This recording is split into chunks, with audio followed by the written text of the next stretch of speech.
Good morning friends, आप लोगों का स्वागत है आज की इस क्लास में। आज हम बात करेंगे क्लेजन कंडेंसेशन पर।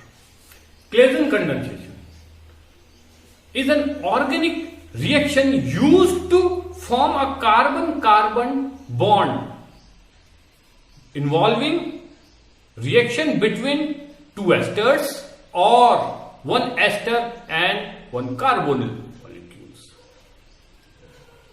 एक एस्टर और एक कार्बोनिल या दोनों एस्टर मॉलिक्यूल्स के बीच में रिएक्शन कराने के बाद अगर हम एक कार्बन कार्बन बॉन्ड बनाते हैं तो वो क्लेजन रिएक्शन कहलाती है, लेकिन इसके लिए सर्टेन कंडीशंस हैं।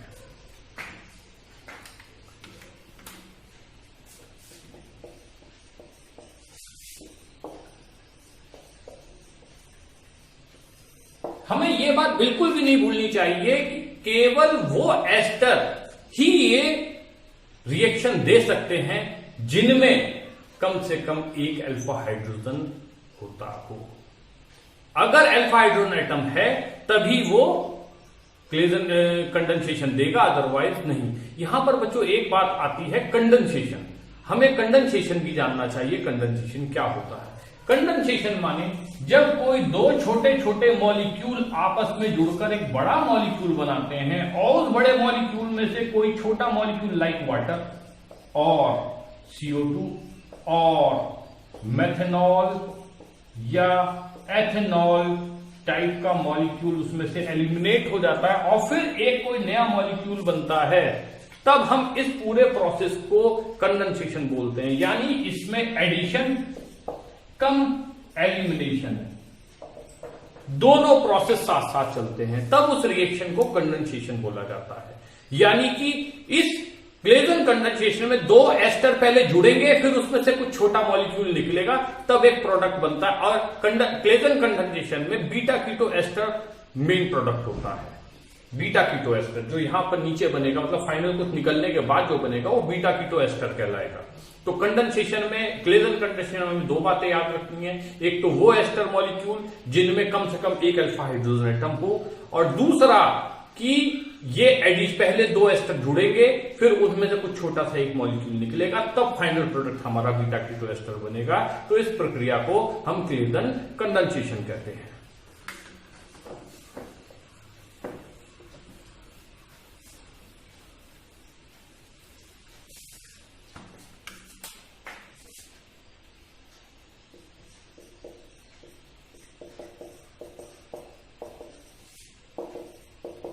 Any ester having alpha hydrogen combines with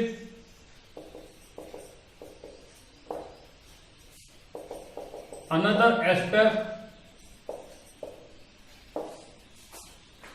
in the presence of a strong base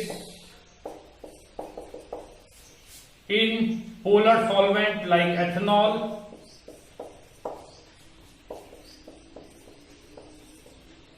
gives beta keto ester.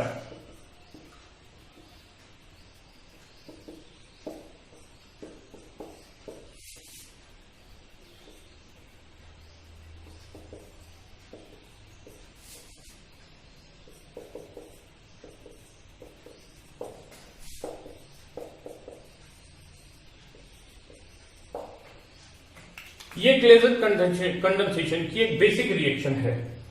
यहां पर हम देखते हैं ये एक एस्टर मॉलिक्यूल है, एक ये एस्टर मॉलिक्यूल है, इसका अल्फा हाइड्रोजन इन्वॉल्व हुआ है। ये फर्स्ट मॉलिक्यूल, ये सेकंड मॉलिक्यूल के अल्फा हाइड्रोजन पर बेस ने अटैक किया और उसको कार्बन आयन में बदला। इस कार्बन आयन ने इस कार्बन पर अटैक की दूसरे एस्टर मॉलिक्यूल के CO एस्टर के कार्बोनिल ग्रुप पर अटैक किया और यहां पर कार्बन कार्बन बॉन्ड बनाया। ये कार्बन कार्बन बॉन्ड नया बना है। R ग्रुप नीचे हमने शिफ्ट कर दिया है। तो इस दौरान एक OR- रिलीज हुआ है, R-O, और ये H, यानी कि ओवरऑल हमारा अल्कोहल निकल गया है। अल्कोहल इसमें से निकला है, दो मॉलिक्यूल जुड़े, एक निकला और फिर आपका नया मॉलिक्यूल बना, मतलब एडिशन कम एलिमिनेशन रिएक्शन। तो इसमें दो चीजें फिर से ध्यान रखिएगा, अल्फा हाइड्रोजन जरूरी है और 2 स्टेप में रिएक्शन होती है, एडिशन कम एलिमिनेशन। अब बात करते हैं हम इसके मैकेनिज्म की।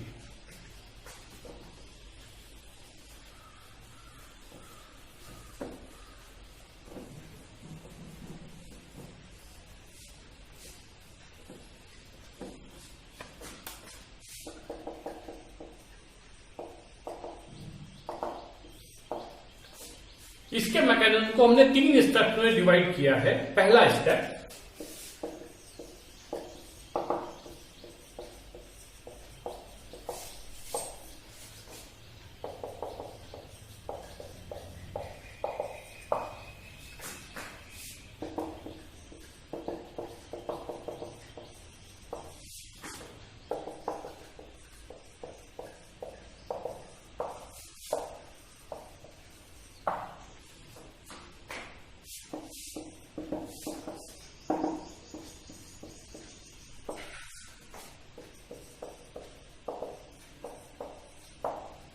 फर्स्ट स्टेप में हम देखते हैं जनरेशन ऑफ न्यूक्लियोफाइल। एक substrate alpha hydrogen containing ester पर जब न्यूक्लियोफाइल अटैक करता है तो वो सबस्ट्रेट अटैकिंग न्यूक्लियोफाइल में कन्वर्ट हो जाता है।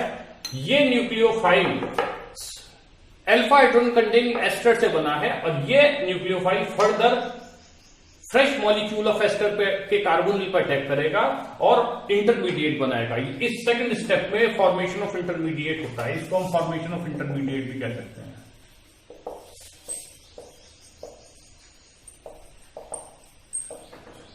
फॉर्मेशन ऑफ इंटरमीडिएट, और लास्ट इंटरमीडिएट बनने के बाद उसमें से लीविंग ग्रुप रिलीज हो जाता है और फाइनल प्रोडक्ट हमारा बन जाता है। अब इस मैकेनिज्म को हम डिटेल में देखते हैं।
इसमें ये एक जनरल रिएक्शन थी जिसको हमने एग्जाम्पल के स्टेप फर्स्ट यहां से शुरू होता है।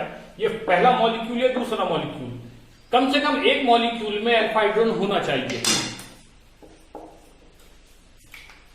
ये हमने सोडियम सॉल्ट लिया था, सोडियम सॉल्ट का एल्कोक्साइड आयन RO नेगेटिव बहुत ही स्ट्रॉन्ग बेस होता है। ये सेकंड मॉलिक्यूल ऑफ एस्टर के अल्फा हाइड्रोजन को अपनी ओर आकर्षित करता है और उसको कैप्चर कर लेता है।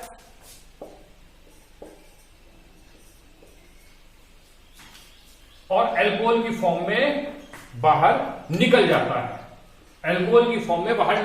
है। और साथ में कार्बन आयन यानी इनोलेट आयन आपका एज अटैकिंग न्यूक्लियोफाइल की फॉर्म में रिएक्शन मिक्सचर में छोड़ देता है। ये attacking reagent second molecule of substrate second molecule जो बचा हुआ था, जिसको हमने पहला माना था, जिसके अल्फा हाइड्रोजन को हमने यूज नहीं किया, इसके कार्बोनिल पर अटैक करता है, क्योंकि इस मॉलिक्यूल में केवल मोस्ट इलेक्ट्रोपॉजिटिव सेंटर कार्बन है, क्योंकि ये 2 ऑक्सीजन के साथ जुड़ा हुआ है। तो इस निगेटिव चार्ज को ये अपनी ओर आकर्षित करता है और साथ में इसका पाई बॉन्ड डीलोकलाइज्ड हो सकता है रेजोनेंस के कारण, क्योंकि ऑक्सीजन अपनी तरफ कैरी कर लेता है पॉजिटिव निगेटिव चार्ज को। तो ये इस पे आसानी से अटैक करता है। इसको न्यूक्लियोफिलिक एडिशन रिएक्शन बोलते हैं। न्यूक्लियोफिलिक एडिशन रिएक्शन, इस स्टेप को बोला जाता है न्यूक्लियोफिलिक एडिशन रिएक्शन। ये न्यूक्लियोफाइल इस सबस्ट्रेट पर अटैक करके जुड़ जाता है और tetrahedral alkoxide ion as an intermediate form करता है। टेट्राहेड्रल फॉर्म में alkoxide ion as an intermediate बनाया। अब इस इंटरमीडिएट में से रेजोनेंस होता है, ऑक्सीजन अपना वापस इलेक्ट्रॉन पेयर को कार्बन तरफ शिफ्ट करता है। तो यहां पर क्योंकि बहुत अच्छा OR dash alkoxide ion as an leaving group भी बहुत अच्छे से बिहेव करता है, तो ये यहां से OR डैश मैंने ऊपर रखा है, OR डैश जो पहले से जुड़ा हुआ था वो निकल जाता है और यहां पर बीटो कीटा एस्टर एज एन प्रोडक्ट हमें मिलता है। तो ये क्लेजन कंडेंसेशन की पूरी मैकेनिज्म थी।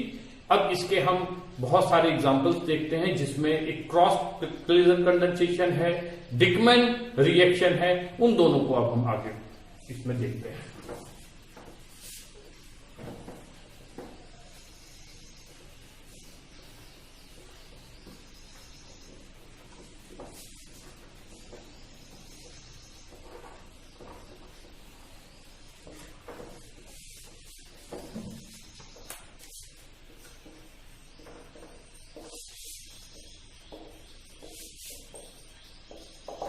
क्रॉस क्लेजन कंडेंसेशन, जब बच्चों हम कोई 2 डिफरेंट काइंड के एस्टर हम ले लेते हैं या एक एस्टर एक कार्बोनिल ले लेते हैं, उस वक्त इस तरह की कराई गई रिएक्शन को क्रॉस क्लेजन कंडेंसेशन कहते हैं। कंडीशन उसमें भी यही है कि कम से कम एक मॉलिक्यूल के अंदर अल्फा हाइड्रोजन होना चाहिए, स्ट्रॉन्ग बेस की प्रेजेंस में ये रिएक्शन कराई जाए तो वो बीटा कीटो एस्टर ही एज अ प्रोडक्ट देती है।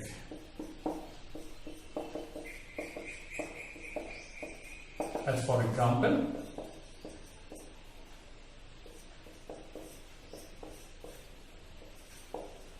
ये हमने 2 डिफरेंट एस्टर्स लिए हैं। इसमें इस कार्बन पर अल्फा हाइड्रोजन नहीं है, जबकि यहां पर अल्फा हाइड्रोजन है। तो स्ट्रॉन्ग बेस की प्रेजेंस में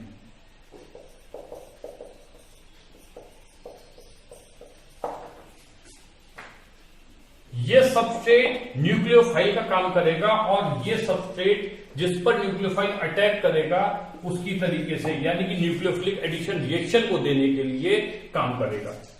यानी कि हमारा प्रोडक्ट कुछ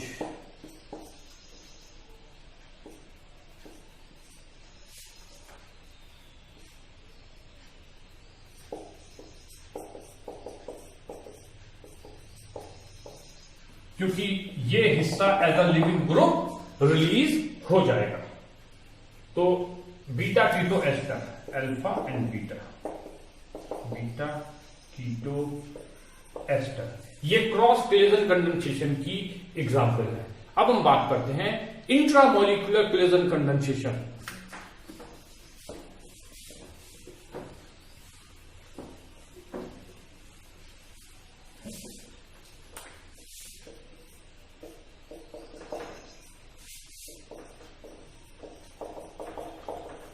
डिकमैन रिएक्शन या इंट्रामोलिक्यूलर क्लेजन कंडेंसेशन रिएक्शन, जब किसी एक ही मॉलिक्यूल के अंदर 2 एस्टर ग्रुप जुड़े हुए हों,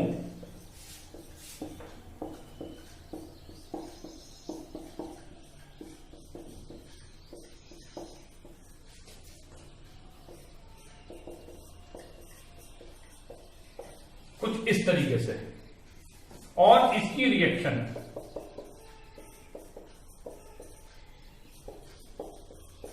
किसी स्ट्रॉन्ग बेस और पोलर सॉल्वेंट अगर करा दी जाए, तो हम देखते हैं इसमें अगर एक अल्फा हाइड्रोजन, ये अल्फा हाइड्रोजन है, आप ये भी ले सकते हैं, ये नीचे वाला ले सकते हैं, सिमेट्रिकल मॉलिक्यूल है, तो एल्कोक्साइड एक अल्फा हाइड्रोजन को निकालेगा, इसका न्यूक्लियोफाइल कार्बोनिल के एस्टर के कार्बोनिल ग्रुप पे अटैक करेगा और OC2H5 रिलीज होकर ये साइक्लिक स्ट्रक्चर जनरेट हो जाता है कुछ इस तरीके से।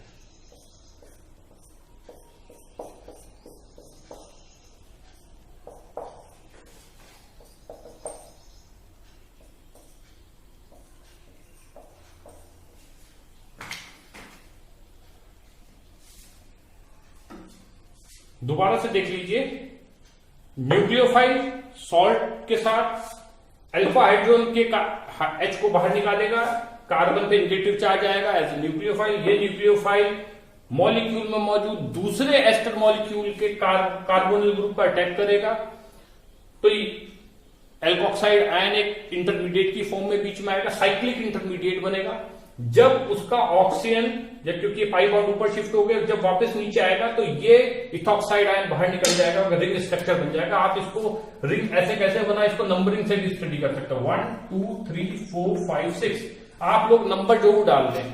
6 वाला कार्बन फर्स्ट वाले पे अटैक करता है। अगर आप गौर करेंगे 1 2 3 4 5 6 वाले ने फर्स्ट वाले के साथ अटैक किया, एक बीच में बॉन्ड बन गया दिस वन, और इसका एक हाइड्रोजन को न्यूक्लियोफाइल ने कैप्चर कर लिया तो बचा एक हाइड्रोजन, और लास्ट में ये ग्रुप CO OC2H5 6 कार्बन का है वो उसके साथ जुड़ा हुआ है, और पहले वाले का OC2H5 रिलीज हो चुका है।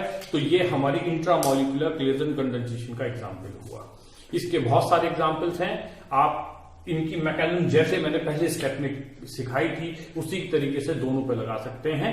तो आज हमारा ये क्लेजन कंडेंसेशन का टॉपिक कंप्लीट होता है, और अगले टॉपिक में हम बीटा कीटो एस्टर टॉटोमेरिन के बारे में बात करेंगे।